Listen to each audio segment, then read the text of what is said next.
Hello students, in this video we are going to study about the total pressure force acting on the curved surface submerged in liquid. For this, let us consider a curved surface AB which is submerged in a static fluid. Let us consider this curved surface AB is subdivided into n number of small elemental strips.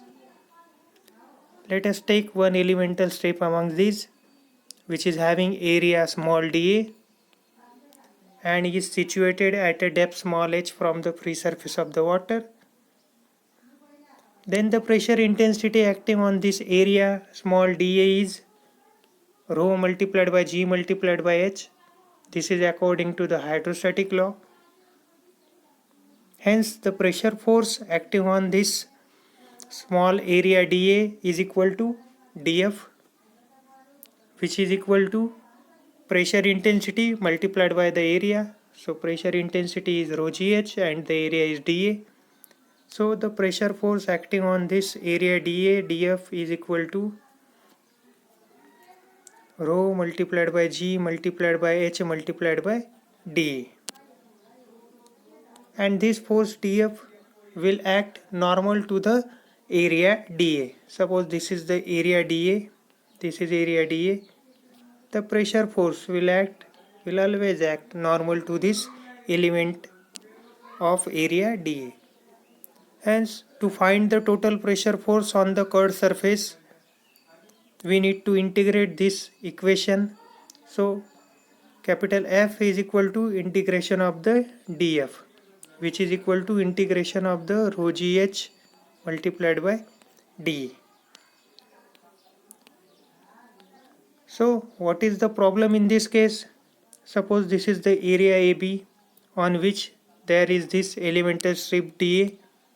If we take another elemental strip which is situated at this location, so the pressure force acting on this elemental strip, which is also equal to dF, but its direction is different than that of this direction. Hence the direction of the force, which is making an angle theta with the vertical, here the angle theta is very small, but here the value of this angle theta is larger.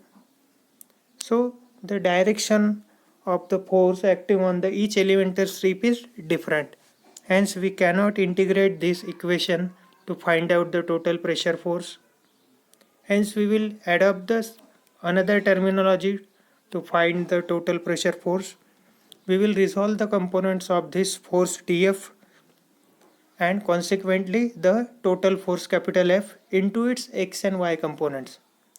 So suppose this force dF has its component in x direction as dfx and in y direction as dfy. Then the total pressure force, which is considered as F, its x component is x direction is fx and its y component in y direction is fy.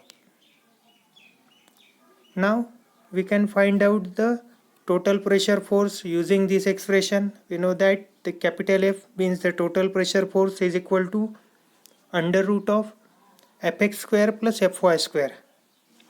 By using this equation we can find out the total pressure force. Similarly, we can find out the direction of this total pressure force using this equation,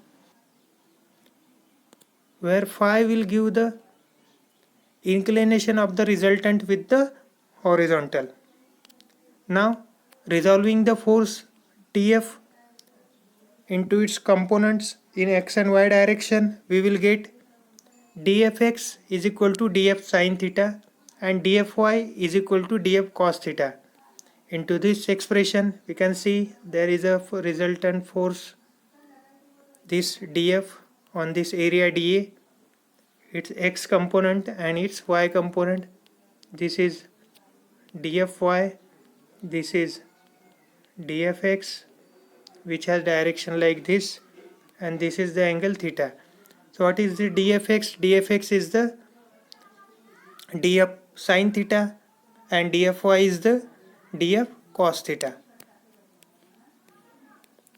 So this dfx is the df sine theta and dfy is the df cos theta. If you put the value of df into this equation, the expression will become as rho gh dA multiplied by sine theta and rho gh dA multiplied by cos theta.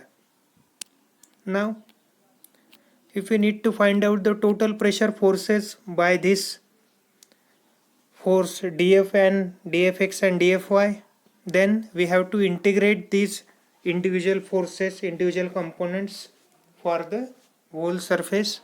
So fx, which is the total pressure force in the x direction, is equal to integration of dfx, which is equal to integration of rho gh dA sine theta. As rho g is constant, it came out of the integration. The expression become as rho g integration of h dA sine theta. Similarly, we can find out the expression for fy, which is equal to rho g integration of h dA cos theta.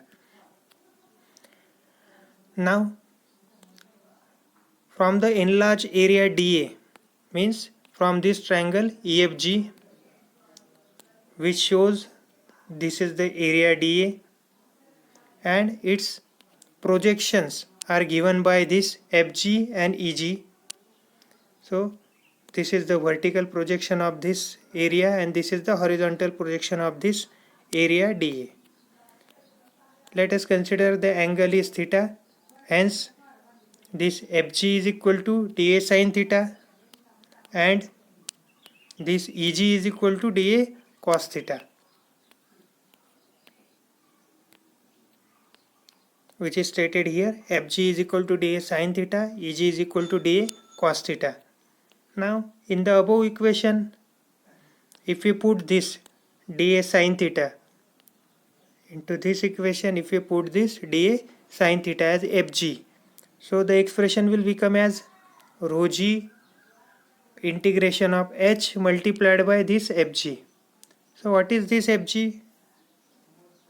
So this Fg is basically the vertical projection of the area dA, and if we integrate it for the whole area, then it will become as the vertical projection of the area AB.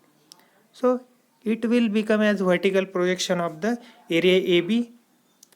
Hence this integration of h dA sin theta represents the vertical projection of the area dA, and if we multiply it by rho g, then it represents the total pressure force acting on this projected area of the curved surface on the vertical plane. So we can find out the total pressure force in x direction by finding out the total pressure acting on the projected area of this curved surface in a vertical plane. Now similarly, this dA cos theta is equal to EG, where EG is the horizontal projection of the dA. Hence h dA cos theta, it is the volume of the liquid contained in the elementary area dA up to the free surface of the liquid. So what it will represent?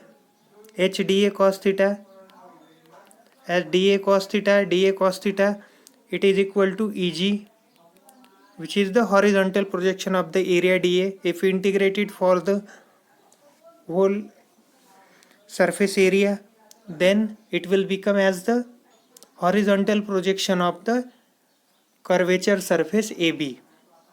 And if it is multiplied by rho g, then it will represent rho g multiplied by the volume.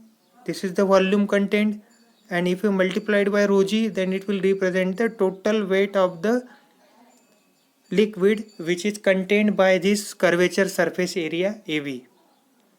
Hence Fy is equal to, means force, total pressure force in y direction is equal to rho g integration of h dA cos theta, and which is equal to weight of the liquid supported by the curved surface up to the free surface of the liquid. Means into this equation, so the Fx force will be, Fx force in x direction will be the, there will be, suppose this area we will give it name as PQ.